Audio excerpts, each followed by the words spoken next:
చాలా ఇదాగొస్తాడు చచ్చినట్టు కొట్టు అమ్మ నేను పోనే నయం పాకం చెట్టు మా మేనమాం కదా మేనత్త కొడుకు కదా. మాకు సుకుమార్ సార్ వచ్చేసి మీ బొమ్మ అనేది కనపడుతుంది రెండు మేము ఎప్పుడు అది చూసింది లేదు చేసింది లేదు. మా కళ మా పాటలు మా దగ్గర పాడించి రేడియో స్టేషన్కి వచ్చి ప్రోగ్రాంలు చేసి పొయ్యోల వరకు మాత్రమే చూసింది. కానీ ఇది ఇట్లుంటుందా, ఇది ఇంకా అందరికీ తెలియాలని సారు ఎంతో కృషి చేసింది. ఇప్పుడు నామదారులు మోడికాళ్ళు దివసాలకు వెళ్తానని మీరే చెప్పారు కదా, అంటే సాంగ్యాన్ని బట్టి మా కళను గుర్తించి మహానుభావుడు ఎవరు మన జయసింహ సారు. ఆయన ఎప్పుడు మరవలేంది ఇది. మా అన్న కొడుకు మా అన్నోళ్ళు పుష్ప 2 లేకపోయి ఈ కథను దేశవ్యాప్తంగా ఒక బొమ్మలు గీసేవాడికి వాడి బొమ్మను చూసేవాడు కావాలి, ఒక పాట పాడేవాడికి పాట వినేవాడు కావాలి, ఒక కవిత రాసేవాడికి ఒక పుస్తకం రాసేవాడికి అది చదివేవాడు కావాలి. అట్లా ఒక కళాకారుడికి ప్లాట్ఫామ్ దొరకడం చాలా ఇంపార్టెంట్. మీ ద్వారా చాలా మందికి అందింది. ఇంకా మీ ద్వారా మరింత మందికి ఇది చేరి చాలా మంది నన్ను అడుగుతున్నారు, పల్లవి ప్రస్థానం ఛానల్లో మీ వీడియో వచ్చింది, మీ ఇంటర్వ్యూ చూస్తున్నాము, రేడియో ద్వారా మీ వాయిస్ విన్నాం కానీ మీరు ఇలా ఉంటారా, మీరు ఇలా చేస్తారా అని.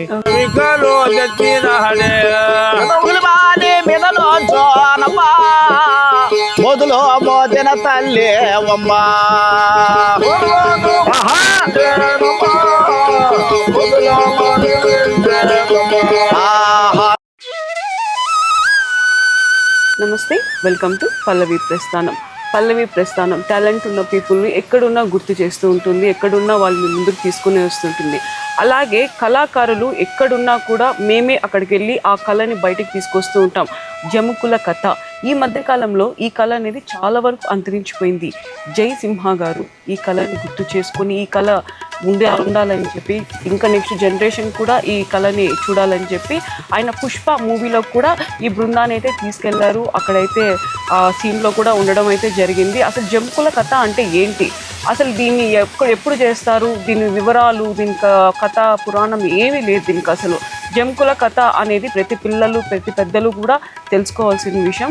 ఇప్పుడు జముకుల కథ అనేది ఇప్పుడు మనం వీళ్ళ మాటల్లో అడిగి తెలుసుకుందాం. నమస్తే. నమస్తే, ఎలా ఉన్నారు? బాగున్నారా? ఇక్కడ తోటలో మనం చికెన్ చేసుకున్నాం, అందరం కలిసి తిన్నాం, సంతోషం కదా? సంతోషం. ఇలాంటి రోజు మళ్ళీ మళ్ళీ రాదు. సకల బలము సంతోషం. అదే ఎలా ఉంది చికెన్?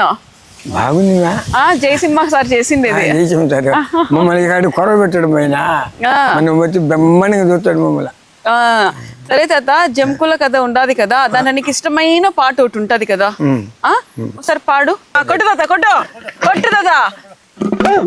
కార్తీక రాజుల పైన, కార్తీక రాజుల పైన, కార్తీక రాజుల పైన కార్యబద్దన్నా జగడముద్దను. కనిపిస్తుందా? వావ్.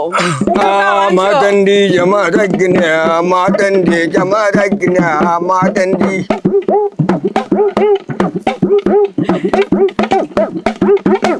మా తండ్రి జమ తగ్గిన తపతుండే కోనాబు, తపతుండే కోన, తపతుండే యా కోన, తపతుండే యా కోన, తపతుండే యా కోన పులుండే, తపతుండే యా కోన, తపతుండే.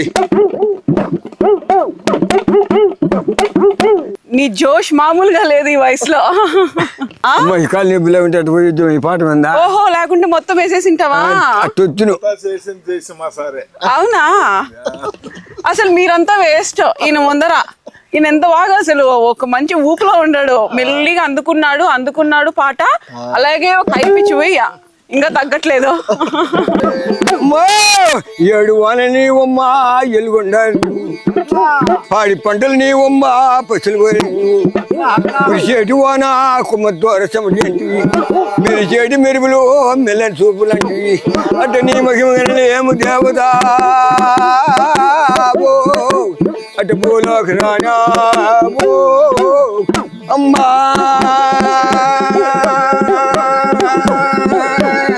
అట్ట రావాలి తల్లి అట్ట వెనక వీడు ఆ, పైరాము వెనక తీయాలి, నేను ముందు పడాలా. అట్లనా?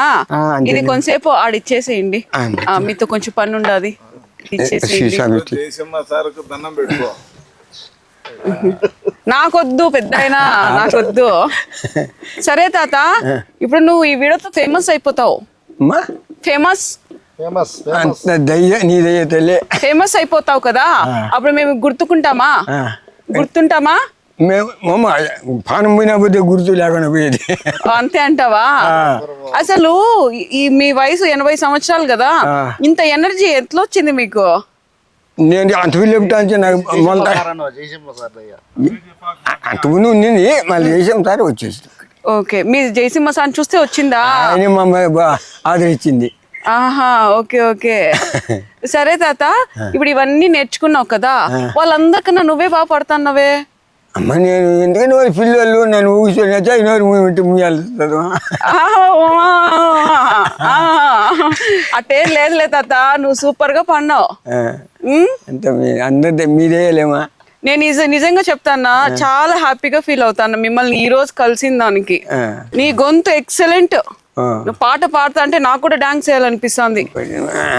తాత నువ్వు పెద్ద సింగర్ అవుతావు తాత, నువ్వు లేసేయి.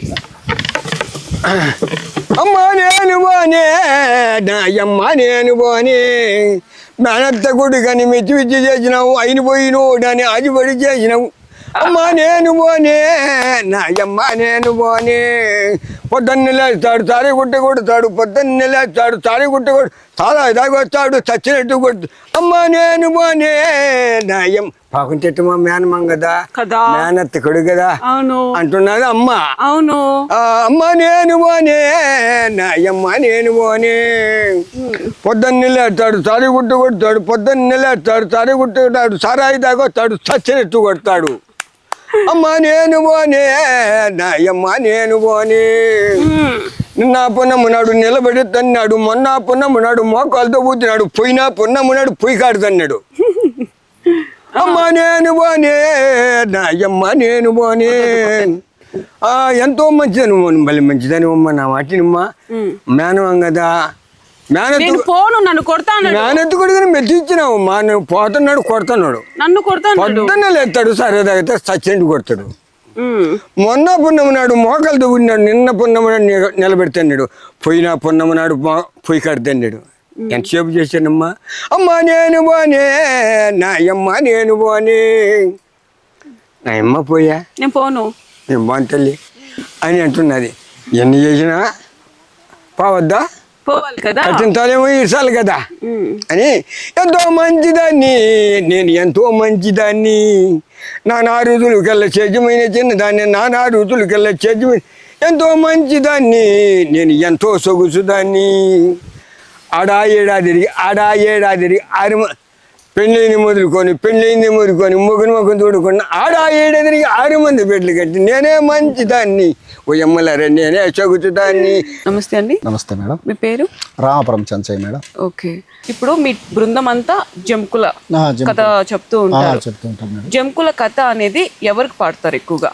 ఎల్లమ్మ కథలు, మారెమ్మ కథలు, మాతమ్మ కథలు ఇట్లాంటివి చెప్పుకుంటూ, దాంట్లో మళ్ళీ గంగమ్మ జాతరలు, పోలేరమ్మ కథలు, మళ్ళీ అంకాలమ్మ కథలు, ఇవి కూడా అవి వేరే సాంప్రదాయాలు. వాటింటిలో కూడా నేను నేర్చుకున్నా దేవుడి దేవుళ్ళ. అంటే ఇది ఎక్కువగా అమ్మవార్లకు మాత్రమే, ఇంకే దేవుడికి లేదు. ఎందుకంటే గ్రామాల్లో అప్పుడు గ్రంథాలు ఏమంటే పీడల పిశాసులు ఎన్ని ఉంటాయి అని చెప్పి ఈ జాతరలు చేస్తామన్నమాట. దానికి తోడుగా గ్రామాల్లో అందరూ బాగా ఆరోగ్యాలుగా ఉండాలంటే ఈ జాతరలు 3 ఏళ్ళకు 5 ఏళ్ళకు సంవత్సరం చేసేలో కూడా ఉంటారు. ఇట్లా చేయడం ద్వారా ఆ గ్రామం చల్లగా ఉంటుంది, డెవలప్ అయ్యేదానికి ఎక్కువ ఆస్కారం ఉంటుంది. ముత్యాల ముగ్గుల మీద నంబా 3000 కొలువు తీరానంబా,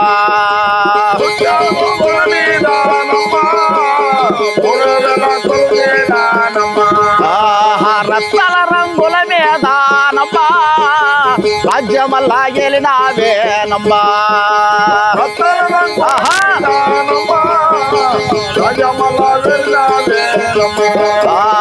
ముగిలి ఆశ ముగిలి మోసానమ్మా ముగిలేమనే మీద నోంచోనమ్మా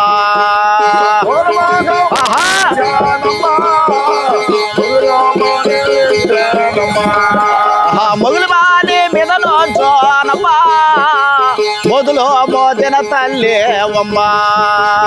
మీ కళను గుర్తించిన జయసింహ గారికి ఖచ్చితంగా థ్యాంక్స్ చెప్పాలి. ఎందుకంటే మీ కళని దృష్టిలో పెట్టుకొని ఈ కళ ఇంకా ఉండాలి బతకాలి అని చెప్పి ఆ సినిమా వరకు మిమ్మల్ని తీసుకెళ్లడం జరిగింది. తీసుకొని వెళ్ళడం జరిగింది. ఆయనకు మేము ఎంత చేసినా అది రుణంగానే ఉంటుంది. ఎందుకంటే ఈ కళ అనేది అది పై స్థాయిలో, ఎందుకంటే ప్రపంచమంతా తెలిసిపోయింది. పుష్ప 2 అంటే సామాన్యమైన విషయం కాదు మేడం. అది ప్రపంచంలో అన్ని భాషల్లో అది చేసేసింది దాన్ని. అన్ని భాషల్లోకి మేము ఎంటర్ అయ్యి ఉంటాం దేవుడి దయ వల్ల. కానీ ఫస్ట్ స్టార్టింగ్లోనే మాకు సుకుమార్ సార్ వచ్చేసి మీ బొమ్మ అనేది కనపడుతుంది అనిండు. మేము ఎప్పుడు అది చూసిందిలే చేసింది లేదు. మా కళ మా పాటలు మా దగ్గర పాడించి కనీసం 4-5 రోజుల మింటి అక్కడనే ఉన్నాం మేము. వారికి ఎప్పటికైనా మా కృతజ్ఞతలు, మా హృదయపూర్వక వందనాలు. లేదు ఎందుకు జయసింహ గారి పేరు పదే పదే ఎత్తుతానను అంటే కళాకారుల్ని గుర్తించడం కూడా ఒక పెద్ద కళ. పెద్ద కళ అది. అది ఒక మనిషి ఏ పొజిషన్లో పోతానరా వాళ్ళ కళ ఏంది ఇది అని గ్రహించిందంటే ఎంతోమంది సార్లను చూసిన నేను.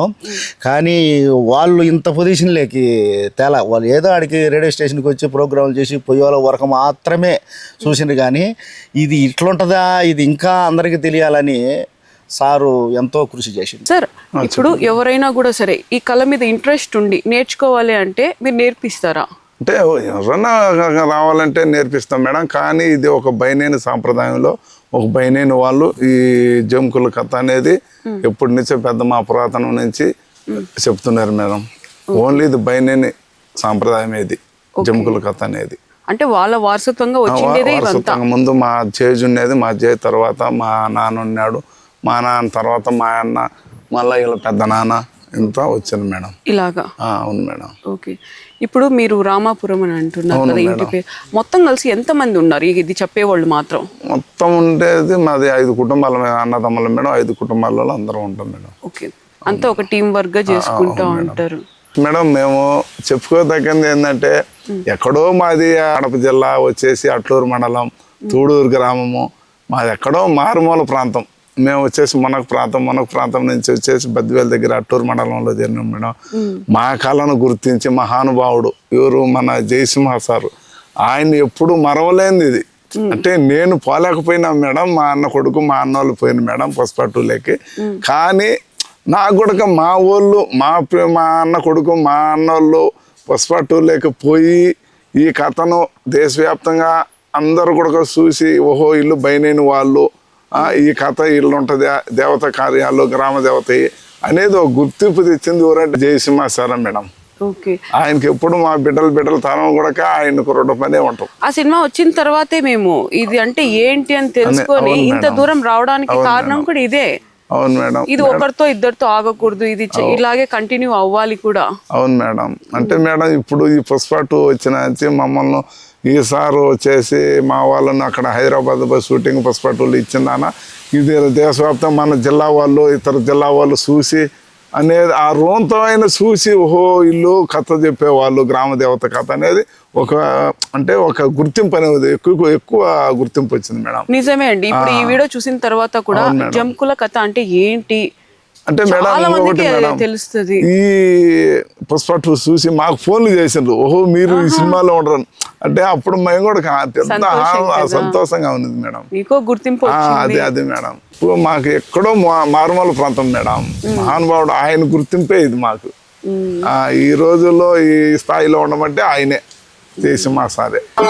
కాళ్ళ కడియాలు తెచ్చినారమ్మ కంకణం బురుదులు తెచ్చినారే, కాళ్ళ కడియాలు తెచ్చినారమ్మ కంకణముల చాలా తెచ్చినారు, వచ్చిన మలి చెట్టు వచ్చినారమ్మ వాడ బెనము పోయి వచ్చినారే, వచ్చిన మలి చెట్టు వచ్చినారమ్మ వాడ బెనము పోయి వచ్చినారు.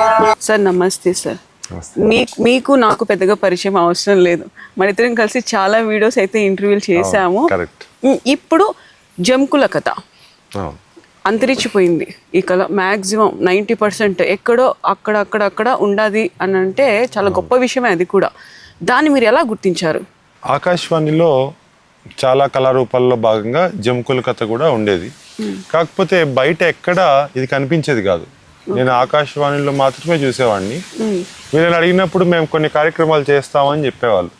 అయితే వీళ్ళ కార్యక్రమాలు ఎట్లుంటాయంటే ఆల్ నైట్, అంటే సాయంత్రం 7-8కి స్టార్ట్ అయితే మార్నింగ్ 5 వరకు ఉంటాయి.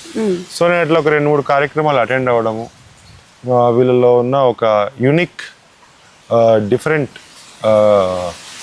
కల్చర్, మ్యూజిక్ ఇదంతా గమనించి నాకు చాలా ఇంట్రెస్టింగ్గా అనిపించింది. దాని తర్వాత పుష్ప 2 సినిమాలో వాళ్ళు మన అందరికీ తెలుసు గంగమ్మ జాతర సీన్ ఎంత ఫేమస్. ఆ సీన్ కోసమే కొన్ని సాంగ్స్ కొందరు ఆర్టిస్టుల కోసం నన్ను కన్సల్ట్ అయ్యారు. కానీ దానికి నేను ఇచ్చిన ఆర్టిస్ట్ సాంగ్స్ వాళ్ళకి సూట్ కాకపోవడం వల్ల అది అందులో వీళ్ళకి అవకాశం దొరకలేదు. చివరిలో విలన్స్ ఇద్దరు చనిపోయినప్పుడు వాళ్ళకు ఒక పిండం పెట్టే టైప్ సీన్ లాగా ఒకటి ఉంటుంది. ఇక్కడ మనం డైరెక్టర్ సుకుమార్ గారు గారిని వాళ్ళ టీంని అభినందించాల్సిన విషయం ఏంటంటే ప్రతిదీ రాయలసీమ నేటివిటీకి దగ్గరగా, వాస్తవికతకు దగ్గరగా తీయాలనే వాళ్ళ తపన చాలా ఉంది. ఆ తపనకి ప్రొడ్యూసర్స్ కూడా చెర్రీ గారు అయితేనేమి, రవి గారు అయితేనేమి అందరూ కూడా బాగా కోఆపరేట్ చేశారు. సరే మీరు వెళ్ళండి, ఎక్కడి నుంచైనా తీసుకురండి, వెతకండి అని చెప్పి. అప్పుడు మళ్ళీ నన్ను కన్సల్ట్ అవ్వడము, రాయలసీమలో ఈ పెద్ద దినం అంటే 11వ రోజు 13వ రోజు ఎలా చేస్తారో అలానే కావాలని నన్ను కన్సల్ట్ అయినప్పుడు నేను కొందరిని తీసుకెళ్ళాను. అంటే ఆ తతంగం అంతా, సాంగ్యం అంతా చేసేవాళ్ళని. లాస్ట్లో క్లైమాక్స్లో జగపతి బాబు సీన్ వస్తుంది. జగపతి బాబు గారు టవల్ వేసుకొని ఆ సమాధుల దగ్గర పిండం పెట్టి లోపలికి వెళ్ళి వాళ్ళకి అగరబత్తులు వెలిగించి దీపం పెడుతుంటారు. అక్కడ కూడా రాయలసీమలో ఎలా జరుగుతుంది అంటే అక్కడ బాధలో ఉన్న కుటుంబాలకు బాధను ఓదార్చడానికి ఒక రకమైన కథ పెడతారు. ఎల్లమ్మ కథ కానీ గంగమ్మ కథ కానీ వచ్చిన వాళ్ళు పోయే వాళ్ళు చూడడానికి. వీళ్ళు కూడా నిజంగా కూడా అట్లాంటి కథలు కూడా చెప్తారు. సో నేను వెంటనే నా యూట్యూబ్ ఛానల్ రాయలసీమ 360 ఛానల్లో వీళ్ళ వీడియో ఉన్నింది. ఇంకా ఇట్లా ఏమన్నా మనం దినం రోజు చేసే కార్యక్రమాలు ఏమైనా ఉన్నాయా, సాంస్కృతిక కార్యక్రమాలు అంటే నేను వెంటనే వీళ్ళ కథను చూపించడము. శివ అసిస్టెంట్ డైరెక్టరు, సినిమాలు ఎట్లుంటారంటే అసిస్టెంట్ డైరెక్టర్స్ కొందరికి కాస్టింగ్ అంటే ఎవరు యాక్టర్స్ ఉండాలి, కొందరు డైలాగ్స్ ఫోకస్ చేస్తారు, కొందరు కెమెరా యాంగిల్స్ ఫోకస్ చేస్తారు, కొందరు బ్యాక్గ్రౌండ్లో ఏముండాలి అంటే సీన్లో ముందర యాక్టర్స్ ఉంటారు, బ్యాక్గ్రౌండ్లో ఏం జరుగుతుండాలి, బ్యాక్గ్రౌండ్లో లైటింగ్ ఉండాలా లేదా జనాలు ఉండాలా, ఫోటో ఉండాలా, ఈ బ్యాక్గ్రౌండ్లో ఉండే ఆర్టిస్ట్ అందరినీ మేనేజ్ చేసే అసిస్టెంట్ డైరెక్టర్ శివ గారు పుష్ప 2కి. సో శివ గారే మా ఫస్ట్ నుంచి పాయింట్ ఆఫ్ కాంటాక్ట్. అతనికి చెప్పినప్పుడు బాగుంది సార్, ఇది చాలా బాగుంది అని చెప్పి వెంటనే Pushpa 2 cinema co director Prasad గారు అని ఉంటారు. ఆయన కూడా కొంచెం నేటివిటీ, గ్రామీణ కళలను బాగా గుర్తించే వ్యక్తి, గ్రామీణ వాతావరణాన్ని బాగా అభినందించే వ్యక్తి ప్రసాద్ గారు, కో డైరెక్టర్. అతనికి చూపించిన వెంటనే వీళ్ళు ఎంతసేపట్లో రాగలరు అన్నారు. వీళ్ళేమో బద్వేల్ దగ్గర అట్లూరు మారుమూల మండలం బాలరెడ్డి బాయిపల్లెలో ఉదయం 11 గంటలకు అక్కడ షూటింగ్ జరుగుతూ ఉంది. వీళ్ళు సాయంత్రానికి అంతా కావాలి అంటే వెంటనే ఫోన్ చేయడం, హుటాహుటిన వాళ్ళని పిలిపించాం. సో అట్లా ఒక నాటకీయ పరిణామాల్లో వీళ్ళకి అవకాశం దొరికింది. అక్కడ ఉండే వాళ్ళందరూ కూడా వీళ్ళ షూట్ జరుగుతున్నప్పుడు వీళ్ళు పాడేటప్పుడు మెస్మరైజ్ అయిపోయి అంత ట్విన్ డ్రాప్ సైలెన్స్ ఉంది సెట్లో. షూట్ అయిపోయాక మళ్ళీ వీళ్ళ సపరేట్ ఆడియో రికార్డింగ్ తీసుకున్నారు. ఒక 5 కెమెరాలు 10 మైకులు వీళ్ళకి పెట్టి రికార్డ్ చేశారు. అంటే ఒక ఆర్టిస్ట్కి కళ ఉంటే ఎంత గుర్తింపిస్తారు అనేది నేను కూడా లైవ్ లో ఆ పుష్ప 2 షూటింగ్ లో చూసాను. చాలా ఆనందం అనిపించింది. వాళ్ళకి ఆ ప్రాప్తం వచ్చింది మీ వల్ల అని వాళ్ళు అనుకుంటున్నారు. నా వల్ల కంటే కూడా Sukumar director and his team, తర్వాత Mythri movie makers producers and their team. ఈరోజు మీరు కూడా వీళ్ళని వెతుక్కుంటూ ఇక్కడికి వచ్చారంటే బికాజ్ ఆఫ్ చాలా మంది ఇందులో ఇన్వాల్వ్ అయినారు. ఈ కళ అంతరించిపోకుండా ఇప్పుడు ఈ సినిమా ద్వారా ఇంకా 100 ఏళ్ళైనా బతుకుతుంది ఇది. అవును, పుష్ప 2 సినిమాకి ఈ వాయిద్యానికి ఒక అవినాభావ సంబంధం ఉంది. ఏంటంటారంటే పుష్ప 2 సినిమా దేని గురించి, పుష్ప 1 గాని పుష్ప ఎర్రచందనం గురించి, పుష్ప అనే యాక్టర్ గురించి. అవును. సో ఈ వాయిద్యం కూడా ఎర్రచందనంతో తయారు చేసిన వాయిద్యం. ఒక ఎర్రచందనం మొద్దు, ఇది ఎర్రచందనం చెట్టు. ఇట్లా దాని త్వరలా చెట్టుని ఇట్లా కొట్టేసి చాలా కేర్ఫుల్లీ కార్వింగ్ చేయాలి. ఒక ఎర్రచందనం చెట్టు అయితేనే ఇంత స్ట్రాంగ్ గా ఇంతకాలం సుమారు 40 సంవత్సరాల క్రితం అయింది వచ్చింది. సో మళ్ళీ దీనికి పట్టుకునే ఈ హ్యాండిల్ కూడా ఇది కూడా ఎర్రచందనంది. సో దీని వల్లనే ఈ సౌండ్ వస్తుంది మనకు. సో మొగలి రేక్ అంటే ఇదే. మొగలి చెట్టు మొదలను కూడా తీసుకొని కారు చేసి, ఇది బ్యాంబూ వెదురు, దీన్ని పెట్టి ఒక తీగ పెట్టి సౌండ్ చాలా బాగా వస్తుంది. సో ఇవన్నీ జానపద వాయిద్యాలు. అదే చాలా మందికి తెలియదు, ఇది మనకు దొరుకుతుందేమో, రెడీమేడ్ ఏమో, ఇన్స్ట్రుమెంట్ తెలియదు, వాటి సౌండ్ కూడా తెలియదు. అవును. ఆ సౌండ్ విన్నప్పుడు ఏమవుతుందంటే మన పూర్వీకుల మనలో నిక్షిప్తమైన కొన్ని జ్ఞాపకాలు మనకు తెలియకుండానే మేల్కొల్పుతాయి. ఆ ఇన్స్ట్రుమెంట్స్, వీళ్ళ గొంతులు, వీళ్ళ యాస, ఇవన్నీ కూడా మనకు ఒక మంచి అనుభూతికి మిగిలిస్తాయి. ఓకే, ప్రాచీనమైన కళ గుర్తించినందుకు మీరు దాన్ని ఎంకరేజ్ చేసి ఇలాంటి కళాకారులు తీసుకురండి అని చెప్పిన సుకుమార్ గారికి, వాళ్ళ మొత్తం టీం అందరికీ కూడా నిజంగా హ్యాట్స్ ఆఫ్ చెప్పాలి. నాకు ఈ సిచ్యువేషన్ వచ్చింది, నాకు ఈ సందర్భం దొరికింది కాబట్టి చెప్తున్నా. ఇలాంటి వాళ్ళు ఫస్ట్ కనిపెట్టిందే పుష్ప. ఆ టీం వాళ్ళు కనిపెట్టారు కాబట్టి మాట్లాడే వాళ్ళకి తెలిసింది. మా ద్వారా ఇంకా చాలా మందికి తెలియాలని మనస్ఫూర్తిగా కోరుకుంటున్నాను. జయసింహ గారు, ఈ సందర్భంగా నేను మీకు ఒకటైతే చెప్తా, ఇలాంటి కళాకారులు ఎక్కడున్నా ఇంకా బయటికి తీసుకురండి. తప్పకుండా సినిమాల్లో కానీ ఇంకేం మీడియాలో కానీ జానపద కళాకారులు, వివిధ కళారూపాలు, వివిధ వాయిద్యాల గురించి ఏ ఇన్ఫర్మేషన్ కావాలన్నా, మీకు జానపద పాటలు కావాలన్నా, కళాకారులు కావాలన్నా, గాయకులు కావాలన్నా మీరు నన్ను కన్సల్ట్ అవ్వచ్చు. ఎందుకంటే ఈ కళాకారులకి ఒక ప్లాట్ఫామ్ కల్పించడమే నా ధ్యేయం. దాని ద్వారా వాళ్ళకి డబ్బులు వస్తాయా రావా సెకండరీ, వాళ్ళకి ఫేమ్ వస్తుందా రాదా సెకండరీ, ఇంకా తర్వాత ఛాన్సెస్ వస్తాయా రాదా సెకండరీ.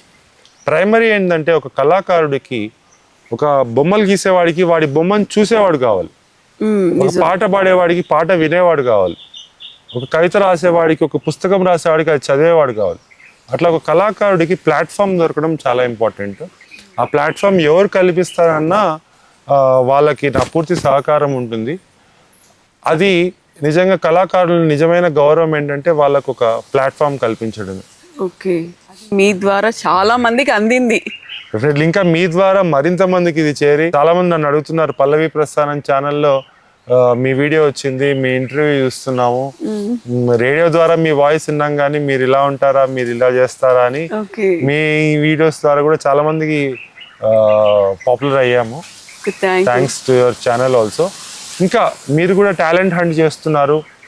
ప్రతి ఒక్కరి ప్రస్థానంలో పాటలో మొదటి భాగం ఏంటి? పల్లవి. సో ప్రతి ఒక్కరి ప్రస్థానంలో మొదటి భాగాన్ని మీరు కూడా కవర్ చేస్తున్నారు. సో పల్లవి ప్రస్థానం అనే పేరు నామసార్థకంగా మీ ప్రోగ్రామ్స్ అన్ని చాలా బాగా చేస్తున్నారు. దీనికి నామకరణం చేసింది ఎవరంటే మా సంతోష్ కెమెరామ్యాన్ గారు. ఛానల్ నేమ్ ఏం పెట్టాలి అని అనుకుంటా ఉన్నాను. చాలా మంది చాలా నేమ్స్ పెడతా ఉన్నారు. అలా కాకుండా పల్లవి ప్రస్థానం అది పెడితే చాలా బాగుంటది అని చెప్పేసి.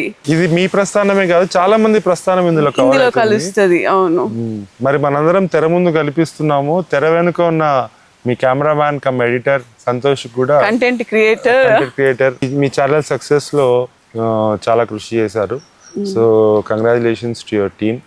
తప్పకుండా మీ ఛానల్ ద్వారా ఈ జమ్కుల కథ చెంచయ్య బృందంకు, ఎల్లయ్య బృందంకు మరిన్ని అవకాశాలు వస్తాయని, అలాగే లక్ష్మీదేవమ్మకు, లక్కిరెడ్డిపల్లి లక్ష్మీదేవమ్మకు, మాధవయ్య హార్మోనిస్టు, తర్వాత మన లక్ష్మీరెడ్డి తబలిస్టు, వెంకటరమణ డప్పు, వీళ్ళందరికీ మరిన్ని అవకాశాలు రావాలని మనస్ఫూర్తిగా ఖచ్చితంగా ఎలాంటి మంచి మనసున్న వాళ్ళు అడిగితే ఖచ్చితంగా దేవుడు కాదంటాడా చెప్పండి ఒకసారి.